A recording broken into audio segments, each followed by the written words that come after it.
The CDC has notified states to be ready to distribute Good morning, everybody. to high-priority groups as soon as the 1st of November, 2 days before the election. Some say they fear the fast-track approval will come at the expense of public safety, as President Trump is touting the vaccine's arrival while campaigning for re-election. Former Trump lawyer Michael Cohen says he believes the president will do whatever it takes to win re-election. Cohen telling NBC News he's concerned about what may happen if Democrat Joe Biden ends up winning the race. My biggest fear is that there will not be a peaceful transition of power. Authentic was the upset winner at yesterday's Kentucky Derby, and outside Churchill Downs, pro-police and police reform demonstrators gathered. Police say there were only a few minor altercations between members of the two groups, and no arrests were made. This is USA Radio News. Now you can fly anywhere in the world and pay discount prices on your airline tickets. Book a flight today to London, Paris, Madrid, or anywhere else you want to go. And pay a lot less guaranteed. Call the International Travel Department right now at Low Cost Airlines. 800-215-5141. 800-215-5141. That's 800-215-5141. Staff members at Liberty University have been told not to interact with the school's ousted president, Jerry Falwell, Jr. The university's general counsel saying in an email to staffers that Falwell had made what he calls uncomfortable phone calls to some employees since stepping down last week, and there must be no appearance that Falwell is running the school from behind the scenes. Falwell's departure coming after a Falwell family business partner said in interviews he's had a relationship with Falwell's wife, Becky, and that Jerry Falwell was present at some of their liaisons. While the Falwells have acknowledged that Giancarlo Granda and Becky Falwell had an affair, Jerry Falwell has denied any participation. The couple alleged that Granda sought to extort them by threatening to reveal the relationship unless he was paid substantial money. Granda has denied that allegation. Kanye West is spending his personal fortune on his bid for the White House. In a federal campaign filing 2 days ago, the rapper reported spending $5.9 million of his own money on his presidential campaign. That disclosure comes after West was denied by Virginia and Arizona election officials to be featured on their November general election ballots. You can find us online at usaradio.com. And for USA Radio News, I'm Chris Barnes. The opinions expressed on this program are those of the host and do not express the views of WVBF ownership or Hometown Talk Radio. Content aired on all programs are those of the host and their guests. Hey, Joey, what's happening? I mean, what's happening in Middleboro and surrounding towns? It's time for the Middleboro Week in Review with your host, Joey Driscoll. Stay tuned for news, Middleboro news, here on AM 1530 WVBF. Hey, Joey, what's happening?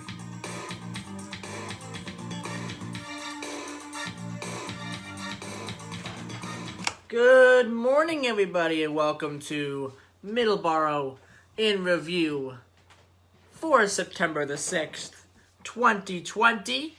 We are joined, as always, by Don. Good morning. How are you today, Don? Not bad, Joe. What a beautiful morning, huh? Yeah, it is a beautiful, beautiful morning today. A cool morning, but beautiful. 56 degrees right now in Middleboro. 80 degrees for the high today. Monday, 80 degrees for the high as well. And then we're going to get into some mid-80s for the rest of the week. 85 on Tuesday. And possibly some rain in the forecast on Thursday. But I hope it does not rain. Taunton, 55 degrees right now.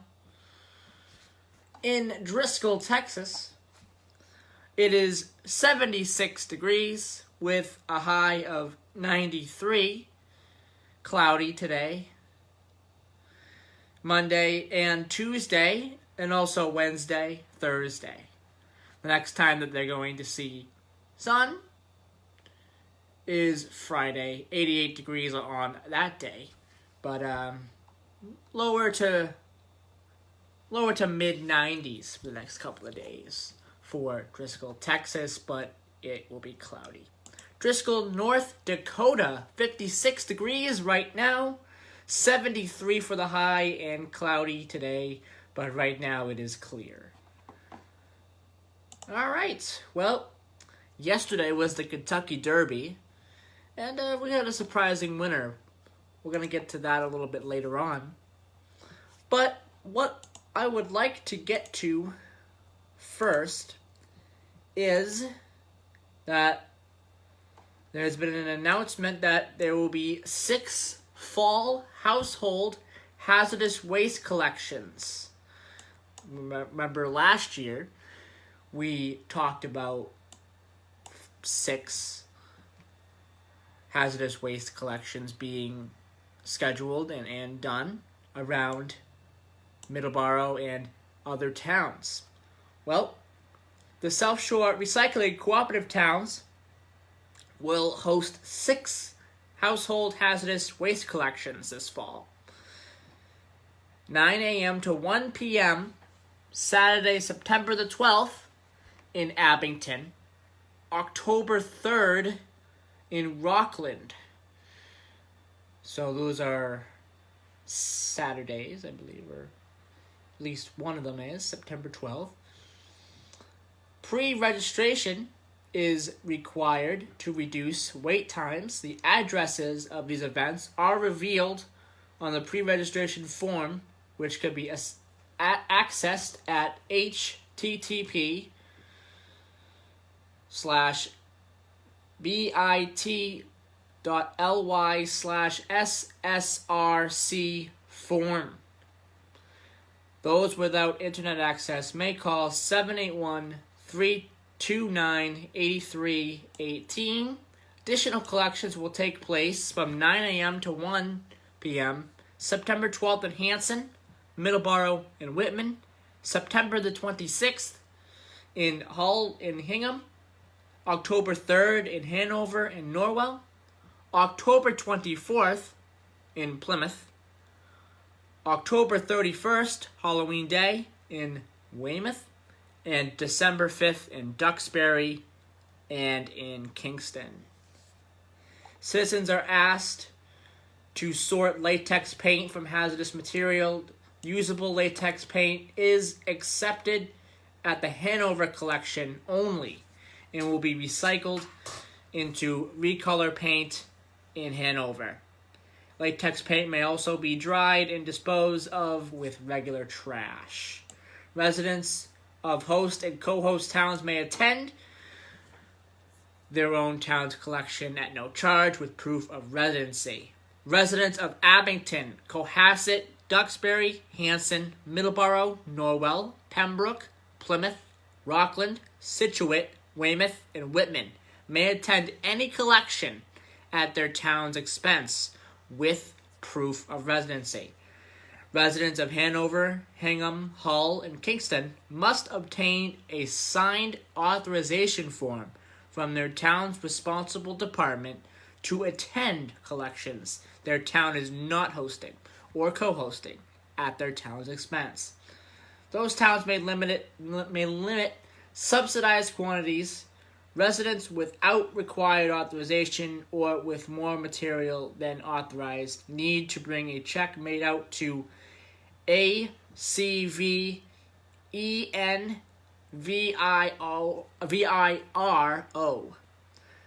For those with a commercial generator, call ACVENVIRO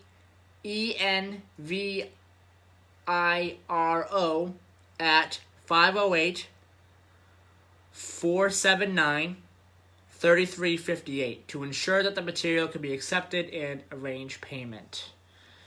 Okay, so that is the hazardous waste collections coming up this fall. You can find this article at Abington Wicked Local if you want to look at this again in more detail.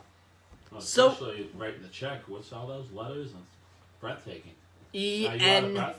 It's environmental, but I wanted to Is that It's the short way of saying environmental. That's what it says it on the must be thing. the company. Yes, that's what. There's a lot of companies. No, it doesn't say environmental. It says in it's a, what do you call that? A shorter way of saying environmental, and I wanted to spell that out. It might be the company too. Sometimes Yeah, that's sometimes what it there's is. companies that help out too, that take the TVs and the paints and stuff like that, and the towns contract these environmental companies that dispose of that, and they set up in the parking lot usually. When the banks do it, I remember some banks did it a few years ago, and they just call a company, and they call it hazmat. But some people out of control, they take advantage of it. Show up with 50 years worth of paint with them in their basement. I'm not sure if they could take that. Yeah.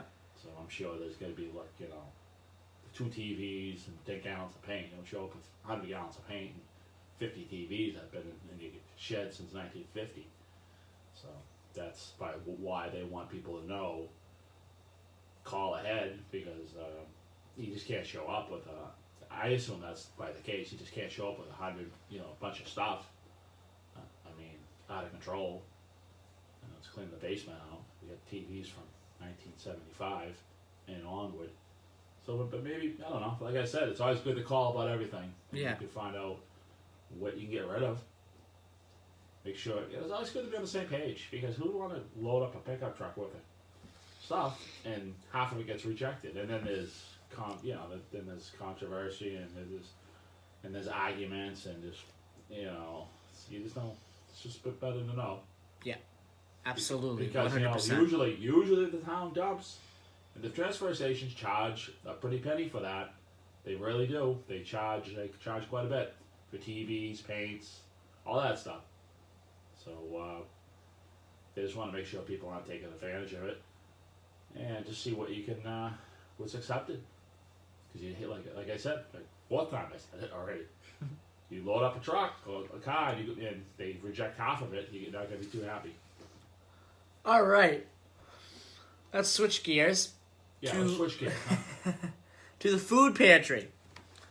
I want to read this again. We've been reading this past couple of months. I want to read this again. When you were sleeping, a couple nights ago, you were saying this in your sleep. I heard it. The Sacred Heart Food Pantry at 53 Oak Street in Middleboro remains open to both existing and new households in Middleboro, Lakeville, Carver, and Rochester. Families using the pantry must live in one of those 4 towns. However, income guidelines for emergency food assistance have been temporarily waived by the U.S. Department of Agriculture. The pantry has more freedom to help those facing food insecurity. New households need to call 508-947-1717 and select option 2 to register before coming to the pantry in person. Anyone concerned about entering the food pantry should know that all recommendations for maintaining cleanliness and social distancing are being followed and have been reviewed with the Middleboro Health Department. No one displaying signs of sickness can enter the pantry. The pantry's personnel regularly sanitize all surfaces. They limit the number of clients in the building, requiring the wearing of masks by all volunteers and clients. They also insist on the disinfecting of hands and wearing of disposable gloves by all volunteers and clients. Anyone with concerns about coming to the pantry under these conditions should contact the pantry at 508-947-1717, selecting option 1 to discuss alternatives such as authorizing a relative or friend to pick up food. The pantry has plenty of food. The Greater Boston Food Bank is confident it can meet the pantry's needs, so it can help anyone facing food insecurity during these uncertain times. So that's really important. Again, it's a resource that's there for you, especially during the pandemic and during these difficult times. It's there, and we'll continue to mention it every single week. Any thoughts, Don? Very good, bravo. I'm glad you. I don't hear many people talking about it, about the food pantry. So I mean, you seem to be the guru about it, and you've been hammering home. You had Ray, the director. He called, and we got the PSA that you're running. So hitting home with that, and just this is a good time to, just like small radio stations like this can really get down to the grassroots of these kind of programs as far as your show and what you want to talk about as far as the food pantry. I'm sure I'm sure it's helped a lot of people, and I'm sure somebody who's listened to this show over the past Sundays since you've been talking about it probably utilized it, probably called, maybe heard, hey, yeah, I listened to the show, Middleboro Review on Sunday morning, just listening, and they were talking about the food pantry, and I called them, and they got back to me, and things worked out good, and it was a smooth process. It sounds like it's a real smooth process. That's what people want, a smooth process. They don't want to, people hate filling forms out. I hate filling forms out. You go to the doctors, and they give you a form, you even want to hand it back to them, and say, really? Forms are difficult, yes. Well, it's just, before the pandemic, there was guidelines. You had to meet a certain guidelines, but this is, if you need it, and most people are honest, so they'll take it if they didn't need it. There might be a time when things are tough, as far as who knows what's going on with most households these days, because it has been tough, especially people in the restaurant, the hotel business, entertainment business. I mean, you think about it. Anybody who's officiated with the restaurant business, even weddings, wedding planners, people who, especially people, florists, everything. It's like a domino effect. Some businesses are doing well, some are not. It's such a divide, I think. So it's good that that's there. It's good that you talk about it, and you had Ray on, the director of the food pantry, and he was on back in July, right? He went for like a good half hour, 25 minutes, right? Yes. He talked about everything. Maybe run the PSA, and we see work on 2 PSAs for the food pantry now. We are, yes, and they are done, and they will be. I think they. You sent them to Chris. Yes, right? they're done. You get the thumbs up, or is he still working on it? Got the thumbs up, and they will be, hopefully, not 100% sure, debuting next Sunday. Awesome. Hopefully. Not 100% sure yet. Meanwhile, you're going to play the one that Ray sent you? Yeah. All right. Yep, and so we'll have 2 new PSAs for Sunday's show. Just to clarify everything, the PSA, Ray sent, right? Yeah. It says people at 75 years or older, right? Yes. Starts out that. And it was like, well, then we talked to Ray and said, is it 70? No, it's just a different genre of the services. It's available for everybody.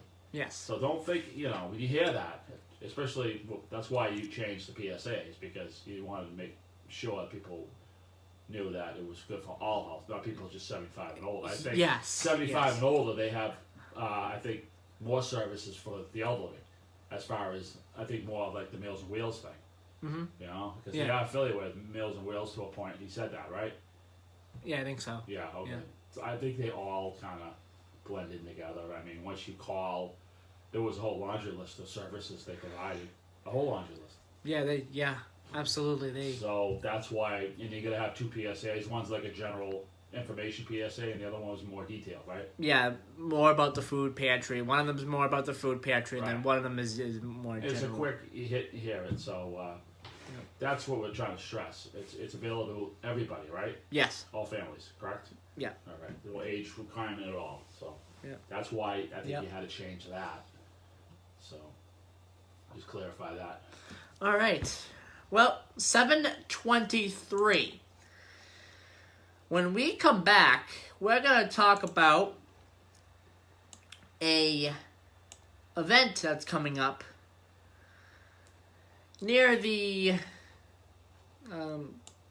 pretty much, remember the last week we talked about an event behind Benny's, the old Benny's, and the Town Hall. The Middleboro Town Hall. Well, not behind the Town Hall, but there was parking at the Town Hall. And this event was behind the old Benny's department store area. This event that we're going to be talking about in just a second, it's another one that's coming up today.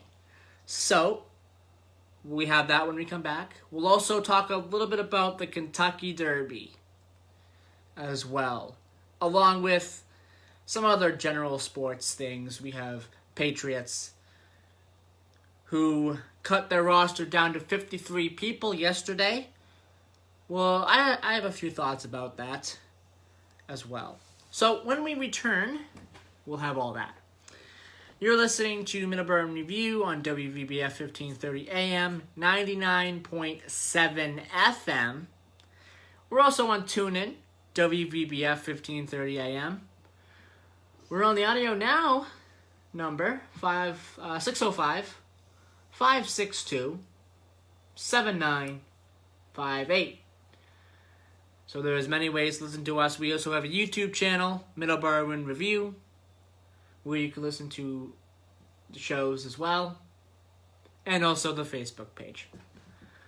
So we'll be right back here on Middleboro in Review for September the 6th, 2020. All right. Good stuff.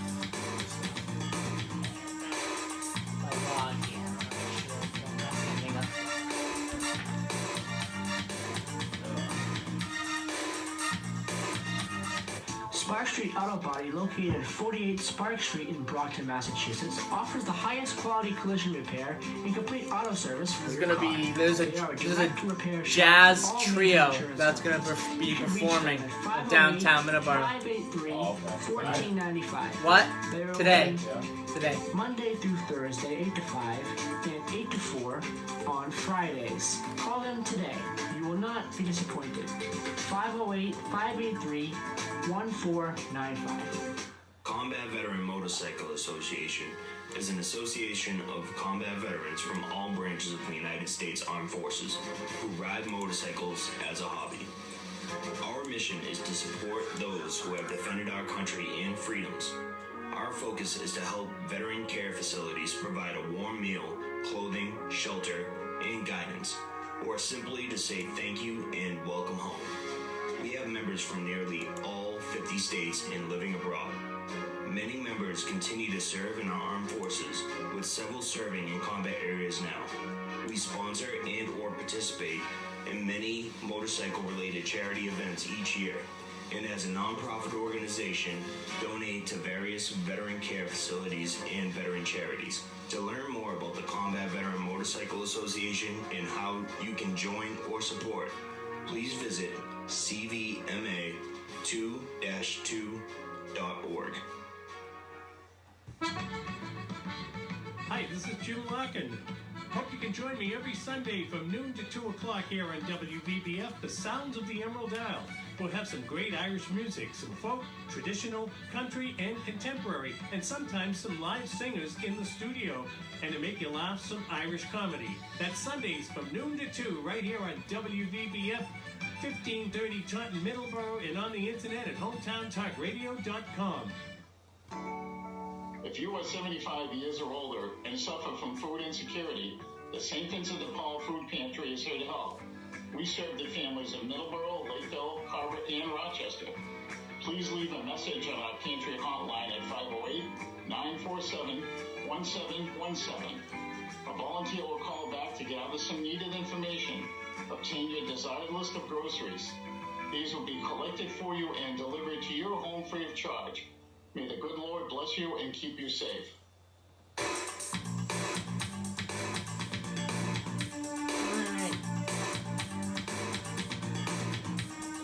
Good stuff. Alright. And we're back here on Middleboro in Review. September 6th, 2020 is the date today. First Sunday in September. We are very quickly closing in on fall. About 15 days away now from fall. Can't believe that it's coming that quickly. Well, we have a really cool event coming up in Middleboro today. There will be a jazz trio performing at Downtown Patio pop-up event. And this is going to be coming up today.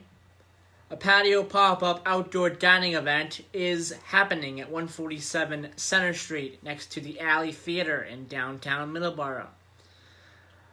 Pups on the Patio, an afternoon of jazz, will feature pizza from the Central Cafe and a full menu takeout option, a cash bar, and live music from a jazz trio featuring Tim Maxwell on drums, John Baptista on bass.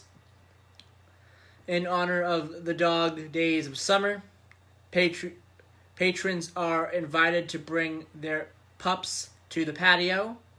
Dogs will remain on a leash and at the table of their owners. The cash bar opens at noon.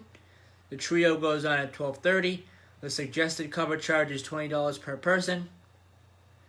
Complimentary parking is available at the town hall or behind the old Benny's department store. Parties of 6, 4, or 2 may reserve tables. Pizza and drinks will be sold separately. This event is weather permitting, and the weather looks really nice today. There's no rain in the forecast. Reservations are required. Seating is limited. Guests will be expected to wear masks until they are seated at their table to dine. 6 feet of social distancing will be practiced on the patio. Hand sanitizers will be available on the tables and on the bar. Servers will be provided for table service. For reservations, please email bertwoodsschool@aol.com. Okay, so that sounds great. That sounds like it's good that was live entertainment starting to kick back around. I know it's been going for a while, but we're hearing more about it. yeah, we're hearing a lot Right. more about it now. And I think people playing ball as far as the 6 feet and staying away from people, and people don't want to see the numbers go back up. They don't want to see businesses get shut down.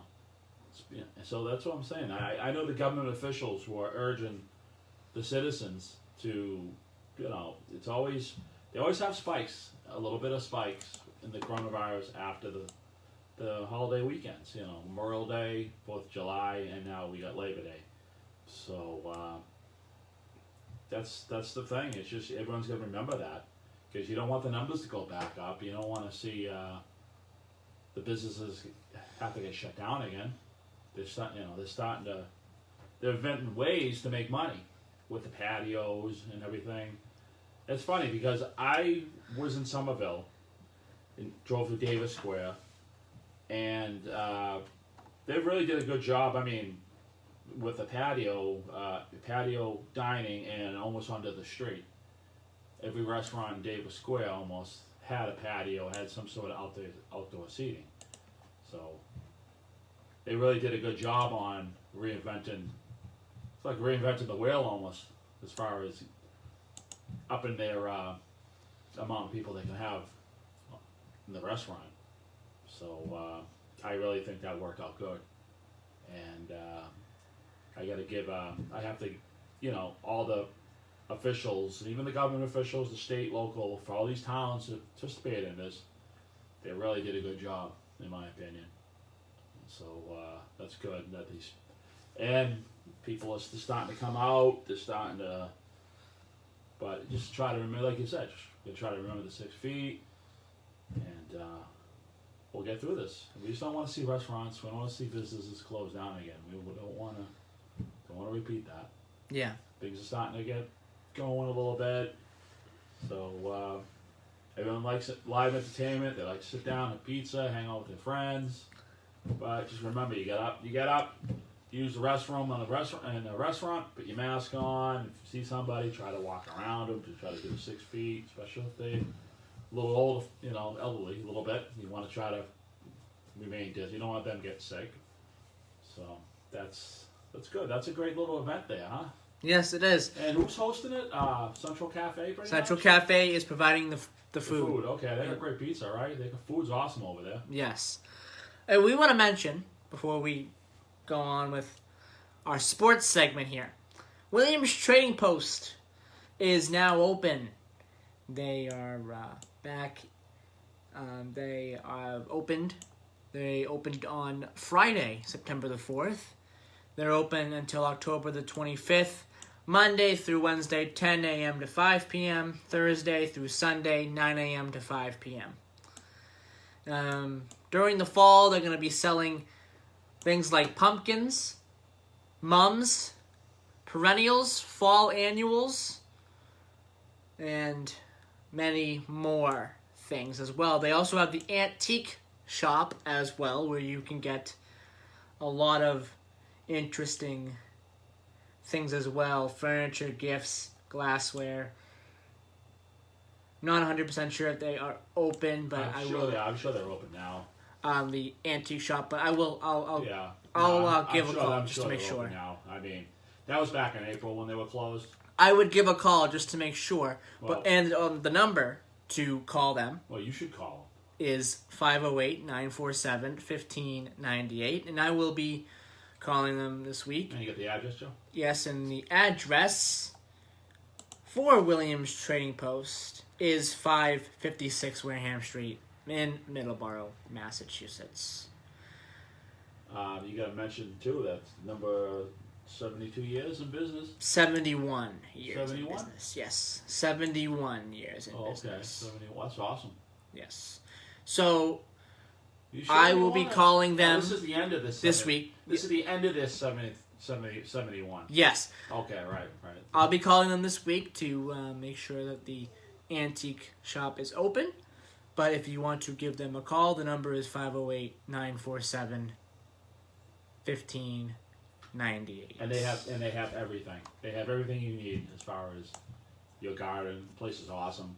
And I've said it before too.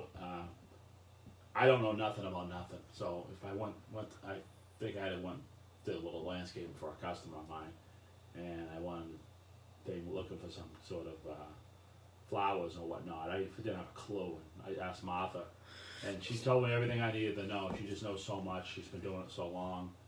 So Williams Trading Post, great place, and I'm sure a lot of people like an institution in Middleboro. So it's great. You got them again for sponsor, and you'll be cutting a commercial soon. You think? Yes, I will be this week. Awesome. Okay. Kentucky Derby time. Kentucky Derby was yesterday. The 146th Kentucky Derby was yesterday. And from what I've been hearing, it was a good race. Down to the wire. Authentic was the horse that won the 2020 Kentucky Derby, just beating out Tis the Law. Really did have a great race, but was just beaten out by Authentic. Congratulations to Authentic on winning the Kentucky Derby.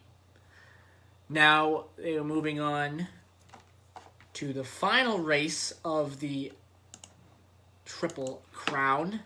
There will be no Triple Crown winner this year,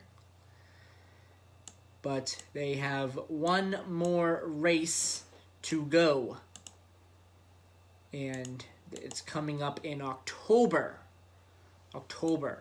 of 2020. The exact date is October the 3rd, and it is the Preakness Stakes, October 3rd, 2020. It usually is the second race out of the three, but this time it will be the third and final race out of the Triple Crown. So, that is the Kentucky Derby. Good race, and congratulations to Authentic. Now we move on to the Patriots. Patriots had their cut-down day yesterday. They had to get their roster down to 53 players. And now they have to focus on the Dolphins. They made some interesting decisions on who to cut yesterday. And it was kind of surprising because they did cut their 2 kickers that they had on their roster. Nick Folk, who was on there, and he wasn't really a Patriot for that long either. I believe he had signed sometime this week or last week, and they cut him yesterday. I'm not sure if they'll bring him back. They might. I don't know what direction they're going for in free agency with the kicking situation. I have no idea. I also don't know what they're doing at running back. I know that they have some great players at running back, but they do not have a veteran leader, really, at running back. And I'm taking a look at free agency, and really a great opportunity has just opened up. Adrian Peterson is now a free agent. He was cut during the cut-down day, and he's a free agent now. And I think it would be a great opportunity for the Patriots to bring him in. He has been in the league for so long. He could provide a lot of help to the younger running backs and help this team out a little bit. I think it would be a good decision if Belichick decides to go that route, bringing Adrian Peterson in for a short-term, 1-year deal. I think that would be a good decision. It really would be for the running back position. Kicker, I don't know who they bring in. I don't know. That was a head-scratcher to me, why they cut their 2 kickers that they had. So they have no kickers at all? As of right now, I don't know. They had 2 kickers, I believe, on their active roster. They gotta have somebody, Ben, because they can't. I mean, they must have someone on their practice squad. They have to have somebody. Yes, they must have someone on their practice squad, but they did get rid of 2 kickers. So I do not know. Maybe they bring one of them back before Sunday. Maybe they do. Maybe they sign somebody today. I really am not 100% sure what's going on with that position. And a lot of people don't know what's going on with that position either. So I guess we'll have to watch what they do with that position. They know what they're doing at quarterback. Cam Newton will be the starter for week 1 and going forward as well. So they have figured out the quarterback position, but they need to figure out the kicking position, and they need to do it now because we are a week away from when they play their first game. So we'll have to see what's going on with the kicking position. And if we have any updates, if we have an update next week on who the kicker is, we will give that to you. I'm sure they will sign a kicker at some point this week. I wouldn't be surprised if it comes today, if they make a announcement saying, we're bringing back Nick Folk. I think they'll probably bring him back, or they're going to bring somebody in. I'm not 100% sure who they bring in. So, moving on from the sports, we're going to take another commercial break, and when we return here on Middleboro in Review, I'm not 100% sure what we'll talk about, but we'll figure it out. We have 15 more minutes. We have the Today in History coming up. We have a lot of Today in Histories, actually. We have quite a bit. and a couple birthdays as well to talk about. So maybe we'll do that a little bit early. So when we return, we'll have that. We'll be back here on Middleboro in Review for September the 6th, 2020.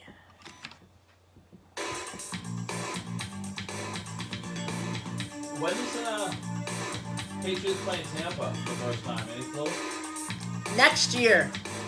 Oh, next year. Next year. They don't see him this year? Nope. So, Second year of Brady's contract with Tampa is when they will play Brady again with Tampa. really? Yeah. How come they're the same league? Why don't they see each other? Are they the same league or they're not the same league? Different division, different entire thing altogether. Yeah. So next year, meaning next season, Yeah.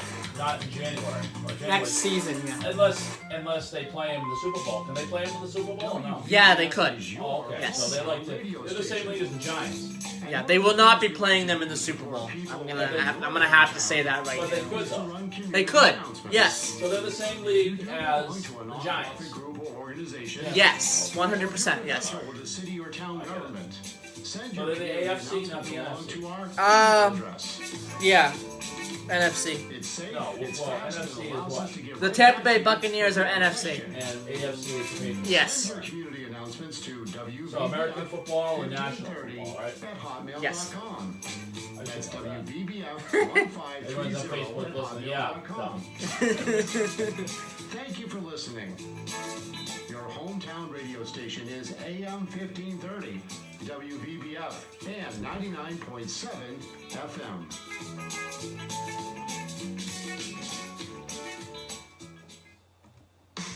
Many employees unable to work because of COVID-19 related reasons may be able to take up to 2 weeks of paid sick leave and up to 10 more weeks of paid leave to care for their children whose schools or places of care have closed or whose daycare providers are unavailable. To find out if you qualify, Okay, you know what I'm gonna do here? DOL.gov/FFCRA or call a trained professional at 866-4USH. Seconds here. This message is sponsored by the U.S. Department of Labor. Combat Veteran Motorcycle Association is an association of combat veterans from all branches of the United States Armed Did you Forces play this the first who break ride too? motorcycles as a hobby.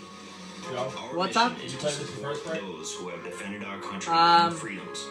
Our yeah. focus is to help veteran care Playing it facilities twice. provide a warm meal, clothing, shelter, and guidance, or simply to say thank you and welcome home.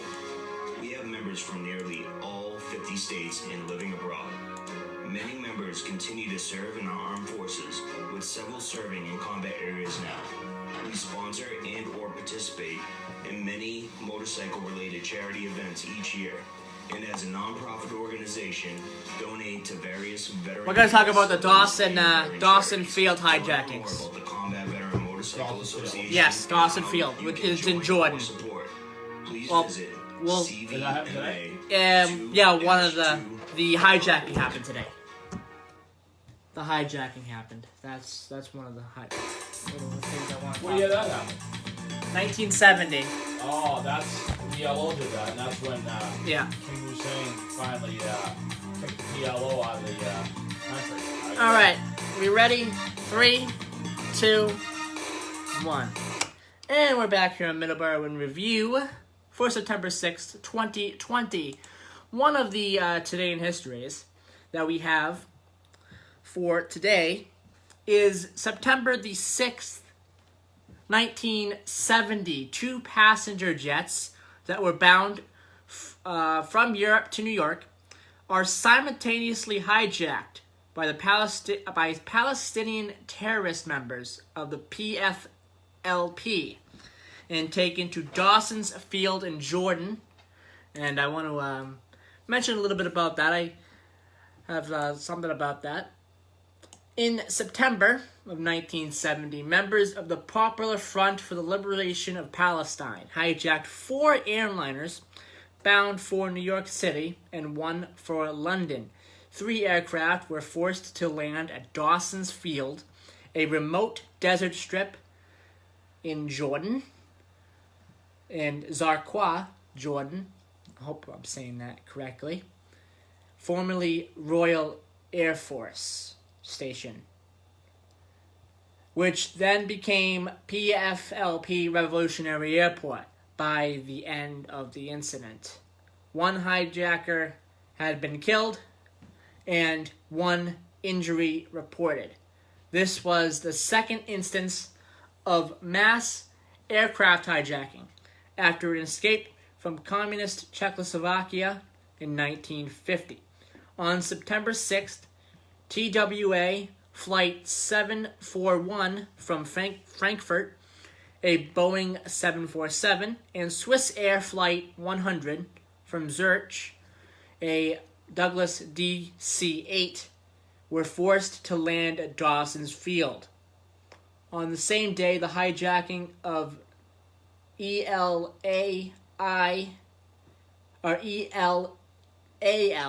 Flight 219 from Amsterdam, another 707, was foiled.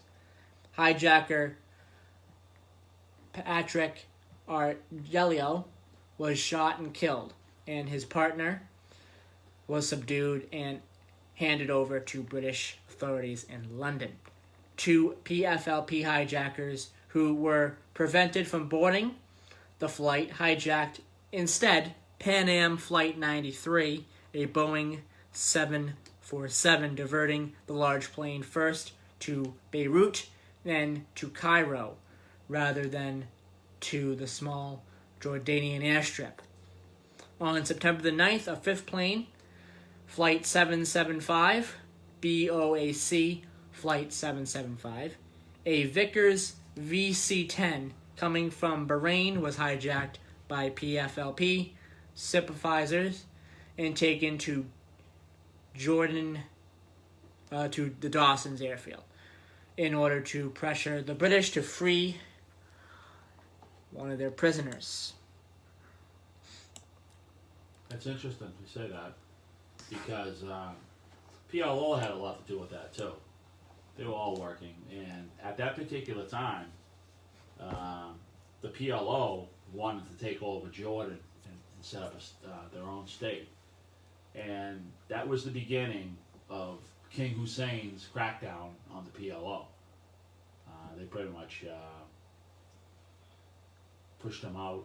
That's when they pushed him out to Lebanon at that point in time. That was like the last straw for King Hussein. It's my history serves me correctly, and I've been kind of reading up on that over the years. But there is a great documentary, if you like Mideast documentaries, that was put out in 1992 by Avi Eban. He was the UN and United States ambassador to Israel, and also the foreign minister up till the mid-70s, I believe. He played a key role in the government. But he has a documentary. It's 7 parts. I think it's 6. It tells you everything, right down to the nuts and bolts of what happened. I mean, he bases it on Israel pretty much, but he talks about what happened in Lebanon. He talks about these hijacking. He talks about that was sort of the last straw, and King Hussein protects his own authority, sent his army and pushed the PLO out, and then the PLO ended up going to Lebanon, and we all know what happened, with Lebanon, in the during the 70s and the early 80s. So those were pretty important milestones in the Middle East. And Eilat, I believe it's that's Israeli. You had a tough time pronouncing the Israeli, the one that didn't get hijacked. That's Eilat. I can't even pronounce it, but Okay. I had a hard time pronouncing it's that. the Israeli airline. Yep. They really, they've really foiled a lot of hijackings because they've had state-of-the-art security, because everyone wanted to hijack, and that was everyone's goal. Every terrorist goal was to hijack, so they had to make sure they didn't get hijacked. So we both got to work on that name of that airline. Yeah. Before we get on the Okay. radio again with it. So, today in history, 1620, September 6th, the Pilgrims sailed from Plymouth, England, on the Mayflower to settle in North America. 1628, Puritans settled Salem, which became part of the Massachusetts Bay Colony. In 1901, President William McKinley is shot and fatally wounded at the Pan American Exposition in Buffalo, New York. 1997, the funeral of Diana, Princess of Wales, takes place in London.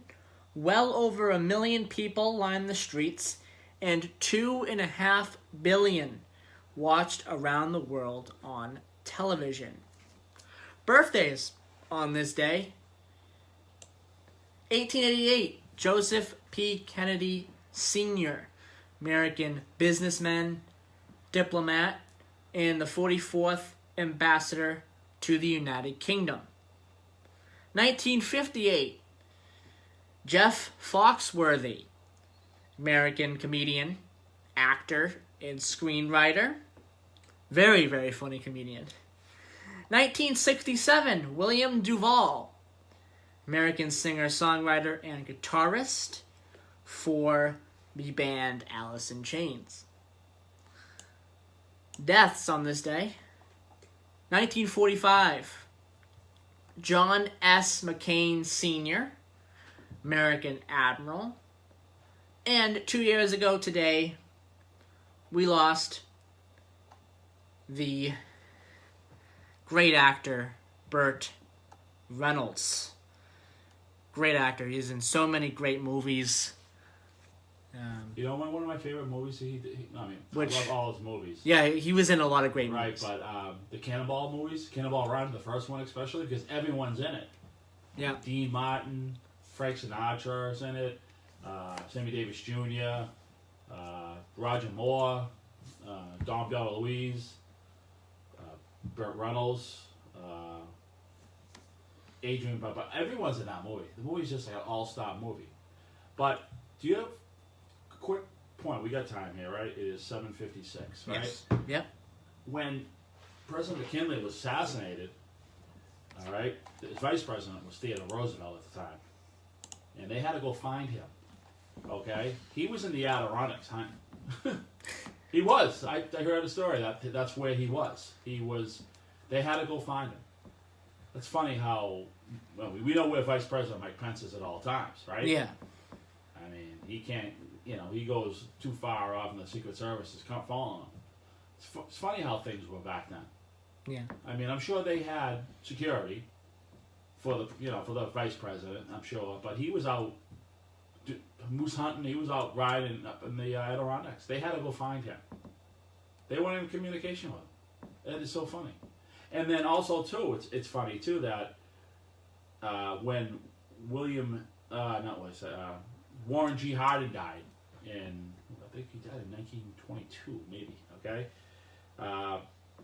Calvin Coolidge was the vice president, and he was up in Vermont, and I think we talked about that. He was sworn in by a justice of the peace in that town of Vermont, and it's just funny. I mean, I think he got sworn in again when he got to Washington from the Chief Justice, but it's funny how a small local justice of the peace in a little Vermont town really highlights history. Just somebody who's just a normal person, everyday person swearing in. And that didn't happen too much because at that point we lost like 4 presidents before that, or 5 presidents before that in office. So that was kind of new to our country, losing a president. And he died, I think he died of natural causes. Just like Zachary Taylor, he died of natural causes in the 1850s. And then William Henry Henderson, he died of pneumonia after 30 days. We're not going to talk about that, but yeah, it's just funny how just an ordinary small town justice of the peace is a big part of our American history. I know he got sworn in again. So. All right, well, that will do it for today's program. Aren't we early? A little bit early, but I am going to say goodbye here early. About 60 seconds early. 60 seconds early? Yeah, 7:59 here. You're not gonna WVBF. You're not giving the folks the whole hour, huh? You gotta pull the. I will I will say what's coming up here on Middleboro Review, Okay, though. that'll kill off the time, right? Not on Middleboro Review, on WVBF. Yes. That's very important. Coming up in about 6 minutes after the news, we have Bread of Life coming up.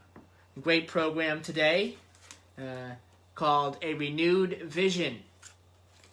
So that will be coming up at the 8 o'clock hour. 8:30 will be the Rosary. 9 o'clock will be Talking Birds. 9:30 will be Keys of the Kingdom. 10 o'clock will be the First Baptist Church of Randolph program with Pastor Roger Haber. 11 o'clock will be Musical Odyssey. At noontime will be the Sounds of the Emerald Isle from noon to 2. And to finish off the day, Stand Up Strong from 2 to 3 o'clock this afternoon. So great programming coming up here on WVBF. We will be back next week. Have a great week, everybody. Have a great week.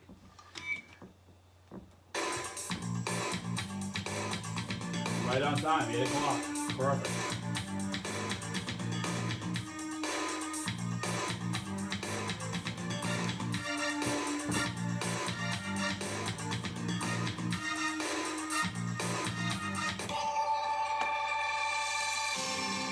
Broadcasting live from the Taunton Federal Credit Union Studios at 14 Church Green, we are AM 1530, WVBF, Middleboro, Taunton, and W259DD, Middleboro Center, 99.7 FM, your hometown radio station.